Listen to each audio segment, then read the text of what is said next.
दोस्तों, जीवन में कर्मों की मार से कोई बच नहीं पाया है। यदि आपके जीवन में भी दुखों ने आपको घेरा हुआ है तो सिर्फ 2-3 मिनट लगेंगे। इस कहानी को बड़े ध्यान से सुन लीजिएगा और समझ लीजिएगा, फिर आपको समझ में आएगा कि इस जीवन का मूल्य क्या है। बेईमानी का पैसा शरीर के एक एक अंग को फाड़ कर निकलता है। आज की कहानी एक सच्ची घटना पर आधारित है।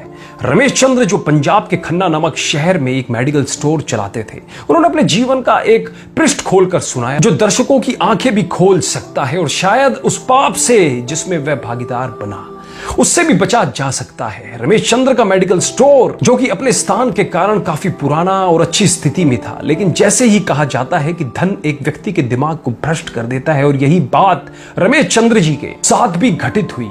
रमेश जी बताते हैं कि मेरा मेडिकल स्टोर बहुत अच्छी तरह से चलता था और मेरी आर्थिक स्थिति भी बहुत अच्छी थी। अपनी कमाई से मैंने जमीन और कुछ प्लॉट खरीदे और अपनी मेडिकल स्टोर के साथ एक क्लिनिकल लेबोरेटरी भी खोल ली। लेकिन मैं यहाँ झूठ नहीं बोलूंगा, मैं एक बहुत ही लालची किस्म का आदमी था, क्योंकि मेडिकल फील्ड में दोगुनी नहीं बल्कि कई गुना कमाई होती है। शायद ज्यादातर लोग इस बारे में नहीं जानते होंगे कि मेडिकल प्रोफेशन में 10 रुपए में आने वाली दवा आराम से 70-80 रुपए में बिक जाती है। लेकिन अगर कोई मुझसे कभी 2 रुपए भी कम करने को कहता तो मैं ग्राहक को मना कर देता। खैर, मैं हर किसी के बारे में बात नहीं कर रहा हूं, सिर्फ अपनी बात कर रहा हूं। और यहां इस कहानी में भी हम किसी और को दोष नहीं दे रहे हैं, बस एक कहानी के माध्यम से आपको समझाना चाह रहे हैं।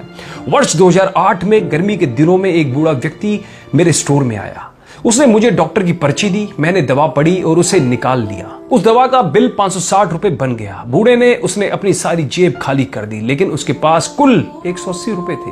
मैं उस समय बहुत गुस्से में था, क्योंकि मुझे काफी समय लगाकर उस बूढ़े व्यक्ति की दवा निकालनी पड़ी थी और ऊपर से उसके पास पर्याप्त पैसे भी नहीं थे। बूढ़ा दवा लेने से मना भी नहीं कर पा रहा था, शायद उसे दवा की सख्त जरूरत थी। फिर उस बूढ़े व्यक्ति ने कहा, मेरी मदद करो, मेरे पास कम पैसे हैं और मेरी पत्नी बीमार है, हमारे बच्चे भी हमें पूछते नहीं हैं, मैं अपनी पत्नी को इस तरह वृद्धावस्था में मरते हुए नहीं देख सकता। लेकिन मैंने उस समय उस बूढ़े व्यक्ति की बात नहीं सुनी और उसे दवा वापस छोड़ने के लिए कहा। यहां पर मैं एक बात कहना चाहूंगा कि वास्तव में उस बूढ़े व्यक्ति की दवा की कुल राशि 120 रुपए ही बनती थी।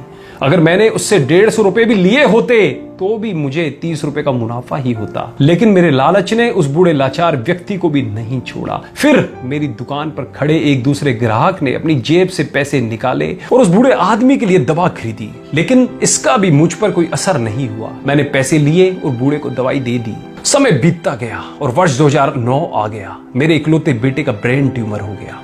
पहले तो हमें पता भी नहीं चला, लेकिन जब पता चला तो बेटा मृत्यु के कगार पर था। पैसा बहता रहा और लड़के की बीमारी खराब होती गई। प्लॉट बिक गए, जमीन बिक गई और आखिरकार मेडिकल स्टोर भी बिक गया। लेकिन मेरे बेटे की तबीयत बिल्कुल नहीं सुधरी। उसका ऑपरेशन भी हुआ और जब सब पैसा खत्म हो गया तो आखिरकार डॉक्टरों ने मुझे अपने बेटे को घर ले जाने और उसकी सेवा करने के लिए कहा। उसके पश्चात 2012 में मेरे बेटे का निधन हो गया। मैं जीवन भर कमाने के बाद भी उसे बचा नहीं सका। 2015 में मुझे भी लकवा मार गया और मुझे चोट भी लग गई। आज जब मेरी दवा आती है तो उन दवाओं पर खर्च किया गया पैसा मुझे काटता है, क्योंकि मैं उन दवाओं की वास्तविक कीमत को जानता हूं। एक दिन में कुछ दवाई लेने के लिए मेडिकल स्टोर पर गया और 100 रुपए का इंजेक्शन मुझे 700 रुपए में दिया गया। लेकिन उस समय मेरी जेब में 500 रुपए ही थे और इंजेक्शन के बिना ही मुझे मेडिकल स्टोर से वापस आना पड़ा। उस समय मुझे उस बूढ़े व्यक्ति की बहुत याद आई और मैं घर चला गया। मैं लोगों से कहना चाहता हूं कि ठीक है कि हम सभी कमाने के लिए बैठे हैं,